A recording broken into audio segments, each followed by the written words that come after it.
সভা হলো সমাধান। দাড়ি ফুকারিয়া বলে। এমন সময় হেরিলা চমকি প্রাসাদে প্রহরী যত, রাজার বিচল কানন মাঝারে, স্তূপ পদমূলে গহনা ধারে জ্বলিতেছে কেন যেন সারে সারে প্রদীপ মালার মতো। মুক্ত কৃপানে পুররক্ষক তখনই ছুটিয়া আসি, শুধালো, কে তুই ওরে দুর্মতি, মরিবার তরে করিস আরতি?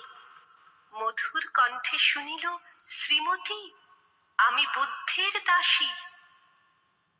সেদিন শুভ্র পাষাণ ফলকে পড়িল রক্ত লিখা, সেদিন শারদ স্বচ্ছ নিশীথে প্রাসাদ কাননে নীরবে নিভৃতে, স্তূপ পদমূলে নিবিল চকিতে শেষ আরতির শিখা।